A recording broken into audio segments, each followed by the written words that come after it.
Alright, so we are taking a look at features of functions. So when we talk about features of functions to kind of introduce, and we're going to be spending the next 5 days dealing with them, so we'll have plenty of time. We're going to take it a piece at a time. Okay, features of functions are dealing with those key aspects of graphs, okay, of functions. So mainly graphs, we're going to do tables as well, but all the features that we're going to take a look at, we have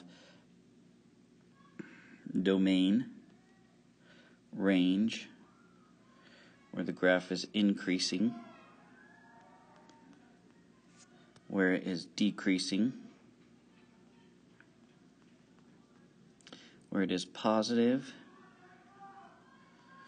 or negative. Okay. We're also going to talk about x-intercepts, y-intercepts,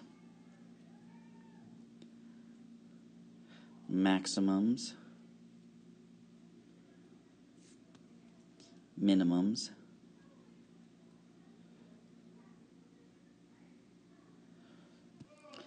and behavior, and rate of change.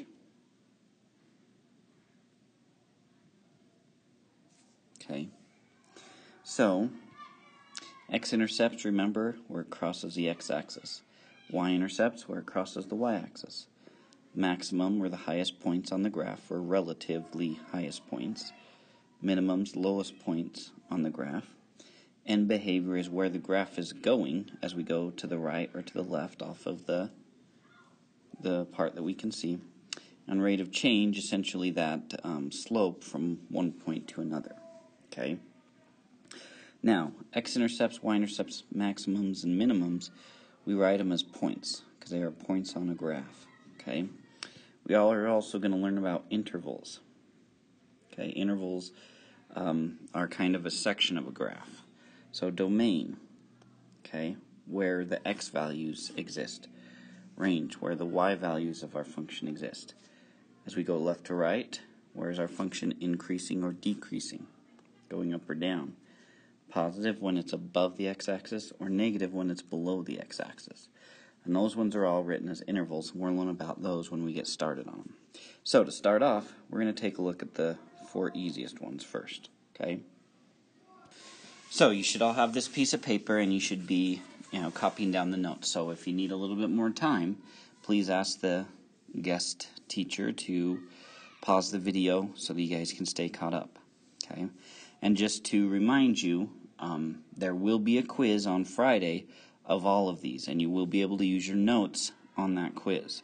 So you'll want to make sure that you have them with you to enable you to do better and to make sure you understand the concepts.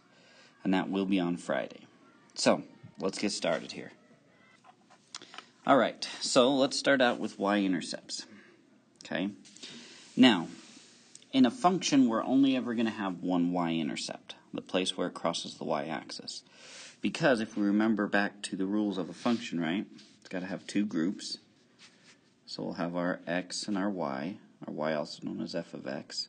We could interchange it if we wanted to. Okay, the second rule is that there's going to be some sort of pattern. Okay, we see it in how the graph is shaped. And then that third is what we call one-to-one. That special requirement. And remember, we talked about that, basically that we guarantee certain results. Well, the way we check on it in a graph is we make sure that our graph doesn't touch vertically a line twice. So let's say I drew this extra part of our graph. If I were then to take a line and move it across this graph, okay, right here, here, it would be touching more than once. So, by that concept, when we're dealing with a y-intercept, we can only ever have one. Because if not, then it's not a function. Okay? And that's what we're dealing with right here is functions. Alright. So, y-intercept, we simply look, where's my y-axis? Where's the line crossing? Right there. So that's my point, which would be 1, 0. Actually not 1, 0, right? Made a mistake there. Don't make that mistake. 0, 1. Okay? Because the x value, the input always is first, the y value is second. Okay? So our y-intercept. So when we look at these, we're going to do each one at a time on each one. If that makes any sense. We'll do the y-intercept on all of them first and then kind of go back through. Okay? So we look at this, and up here, okay, we can see that from these 2 points, this graph is continuous. Okay, this one it has pieces of continuous, but also has some discrete aspects to it. Okay, so if we look at this point right here, that would be our y-intercept, 0, 0, the origin. Okay, now we go down to number 5, same thing, right?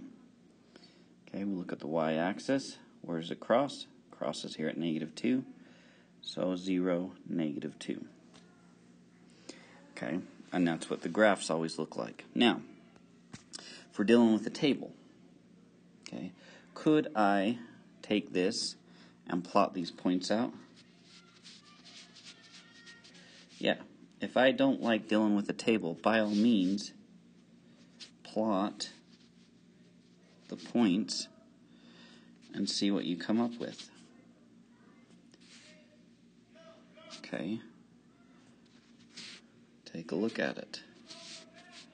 Okay, if you need to, kind of connect the dots so you can see what it looks like. Okay, so we'd see that it crosses here at 0, 3. Now, the thing about y-intercepts is y-intercepts always have 0 as the x value. That's what makes it the y-intercept. And then whatever the y value is.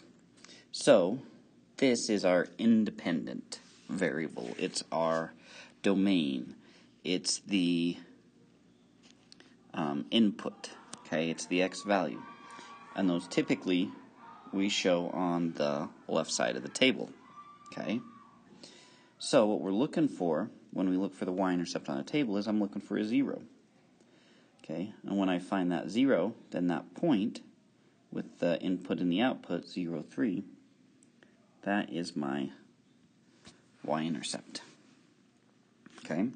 So it actually ends up being pretty easy. We just take a look. See a 0, 20. There's my y-intercept, 0, 20.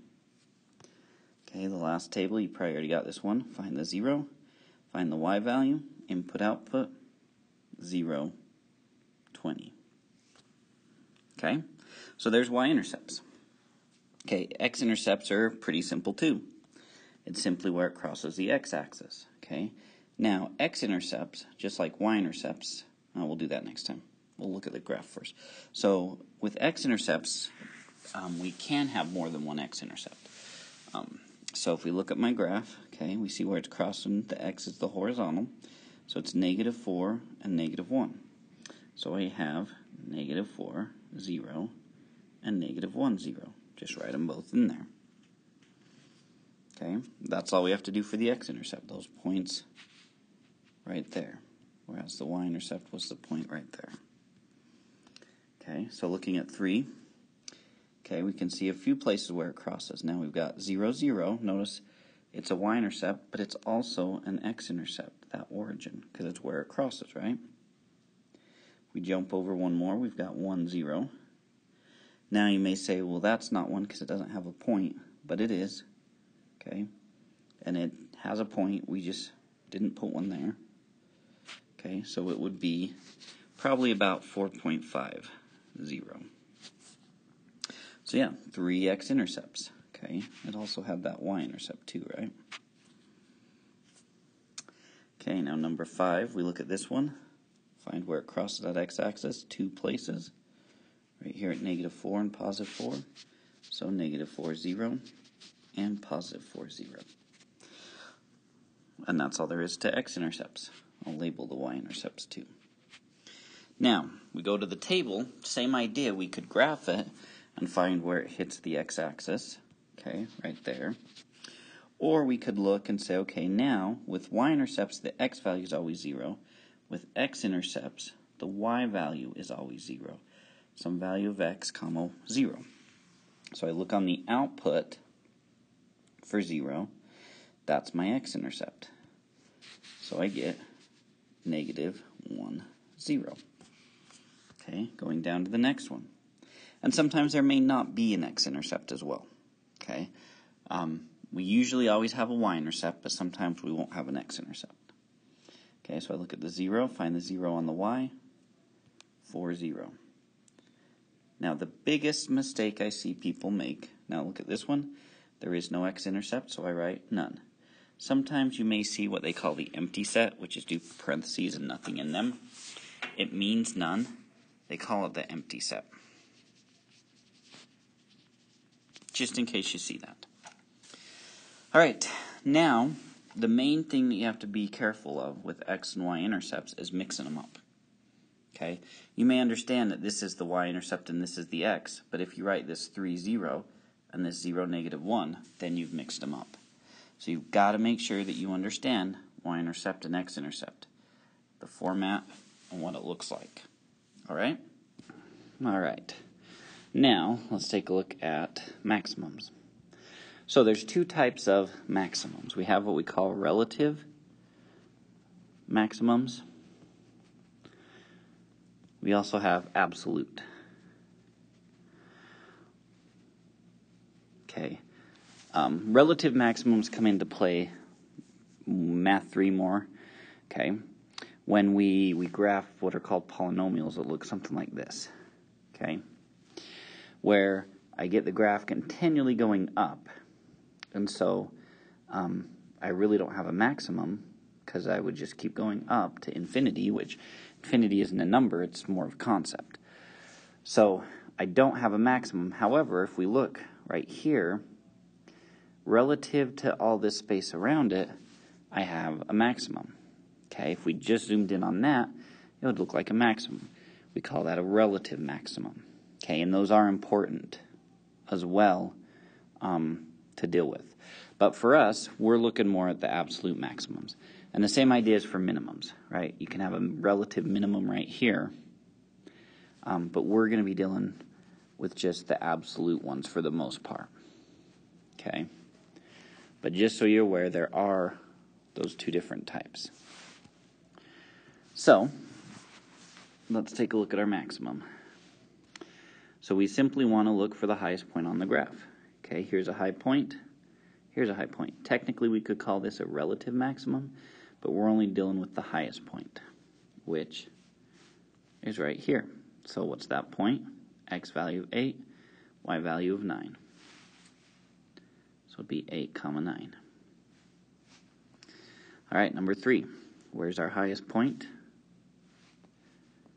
Okay, pretty easy to see. It's right there with 5, 2 as our points. Okay. Down here. Okay, now if we look at this one, we should see that we've got an arrow up here. That means it's going to keep going. Okay. Because of that, we say there is no maximum. Now, somebody may say, well, yeah, it's infinity. But like I said, we're looking for a point. Infinity isn't a point. It's a concept that it just keeps going.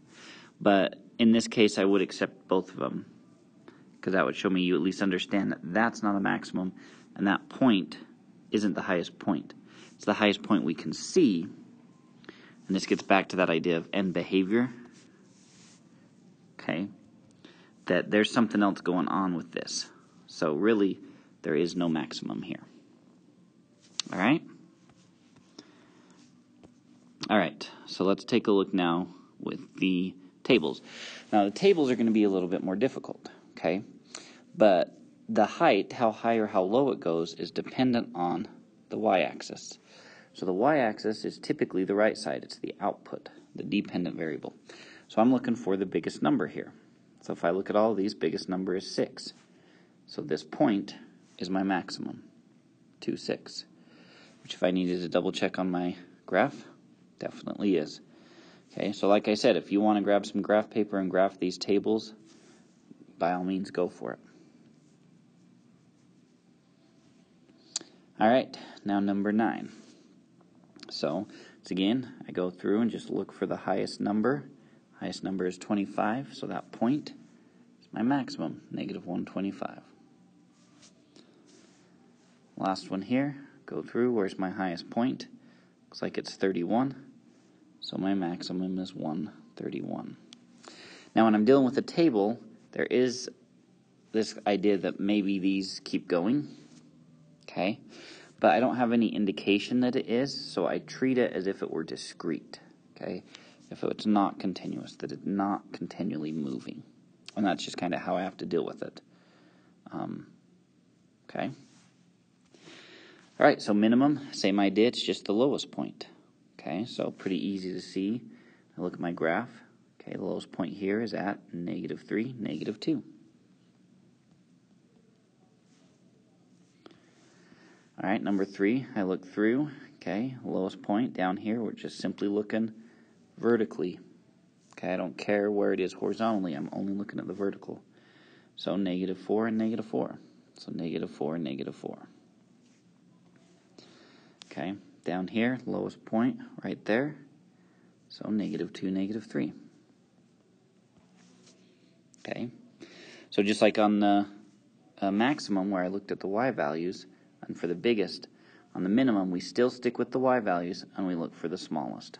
Okay, so looking through, smallest is 0.